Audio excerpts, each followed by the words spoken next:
I will honor to the apostles and elders of great millstone, and rule and teach for all peace and salutations to the brothers and the four corners of this earth, pushing the word in truth and in sincerity. Brother Manatazaki, what a real short video. That's some thoughts I put together, while I was on work. Things I came to the spirit tonight. Right, so you start off in 2 Timothy chapter 3 and verse 1. It says, This know also that in the last days perilous time shall come. Right? Now I've brought up this precept. A lot of us, all of us have brought up this precept. Right? The word perilous means imminent danger. Imminent means basically shorter come or on its way basically. Right? And this is what we're living in right now. Perilous times. Right? Heavily perilous times. I mean, what's our next precept? No one I write down, but it just came to my right. Revelation 12 and 12. It says, Therefore rejoice, ye heavens, and ye that dwell in them.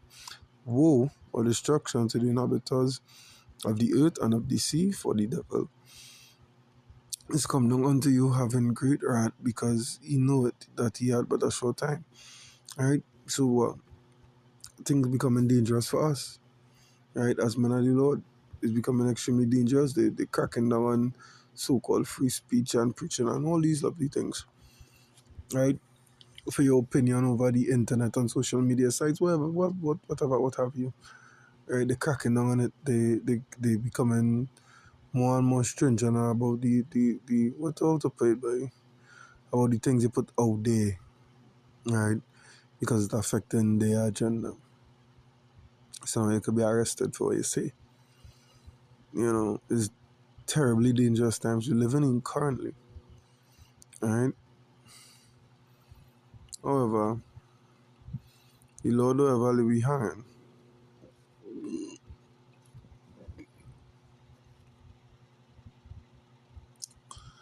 Alright, there's Isaiah chapter 33 and verse 6, I believe, was the precept. Alright, yeah. It says, And wisdom and knowledge shall be the stability of thy times and strength of salvation. The fear of Yahweh is his treasure.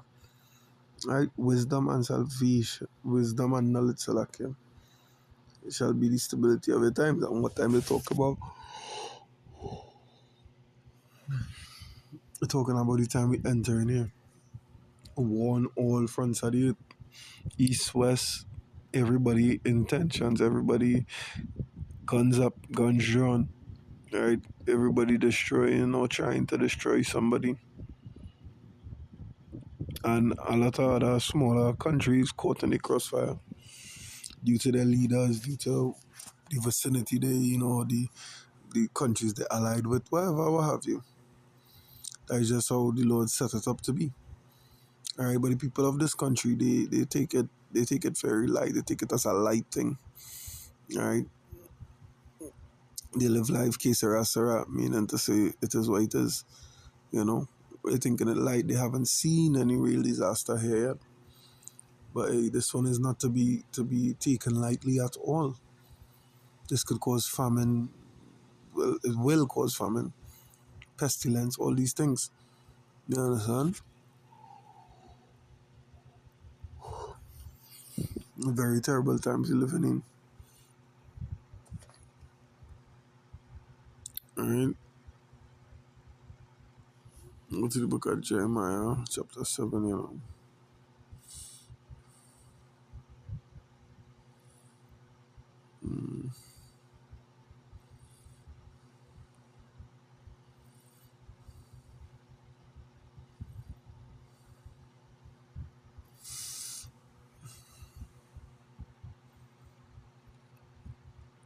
Jeremiah 7 and 24, it says, But they hearkened not, nor inclined their ear, but walked in the counsels and in the imagination of their evil heart, and went backwards, not forward here. They went backward, they backslid. The people did worse instead of better. Right? It says, since the day that your fathers came forth out of the land of Egypt unto this day, I have even sent unto you all my servants, the prophets, daily rising up early and sending them. Yeah, Lord, our prophets outside. The word is reaching to the four corners of the earth, and that is why these things happening, because prophecy does what follow time. All right, let's look at how much groups or camps it have talking about the last days, the coming of the Lord, the MOTB, whatever variation they have of it. We know we hold the truth, but whatever variation they have of it, you know. What are false prophets puffing up scoffers, all these things. But I just go when the truth is the truth is, people are going to buck against it because well, it's not something they're accustomed hearing. You understand? The truth hurts, as they just say, it does hurt. Right? Verse 26 it say, yea, they hearken not unto me, nor incline their ear, but harden their neck. It said they did worse than their fathers. You understand? So when the people went to do evil, they surpassed even their fathers. They do worse than the fathers in evil. Right? Moving the Lord to wrath. You understand? All the natural disasters that passed us by in the previous years, all the years previously, apparently, right? Everything that passed us by, we would hear the people say, hey, God is a Trini boy, that is why not know him till we, so on and so forth. All are going to be wiped away coming down here. Because Trinidad and Tobago is so small, one missile hit, the entire country will feel it. The entire country will be affected drastically. You know? Drastically. You know what I mean? I'm going to go to my second to last precept, you know. The second is just 15 and 4. It says, for all the unfaithful shall die. So like you're in the unfaithfulness. Right? Because what they didn't believe, they didn't show they believed, they didn't live like they believed. Right? They watch us as madmen on the streets, and so be it, as the scriptures say, as it was in the time of Noah. Everybody had their own agenda they're trying to fulfill and accomplish. But there's only the Lord agenda will be fulfilled and will be accomplished. Alright, so all the mindsets out there that think that there's a lighting or now you wouldn't have no more, they just escalating things on and they go happen and all the into a rude awakening. Very, very rude. Alright. Now let me go to my final precept here, which is Revelation 11.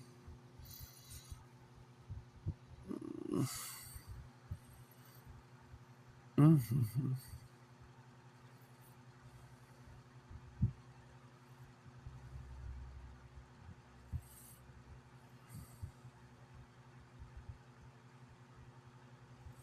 Right, you have Revelation 11 and 14, that is the precept. It says, the second woe is past, and behold, the third woe cometh quickly. And that is the precept I choose to end the video on because it is food for thought. Right? The second woe is past, like the Second World War, and the third woe cometh what? Quickly. Quickly. Not slowly, it's not tarrying. No. It will come. That is what Habakkuk 2 and 3 says.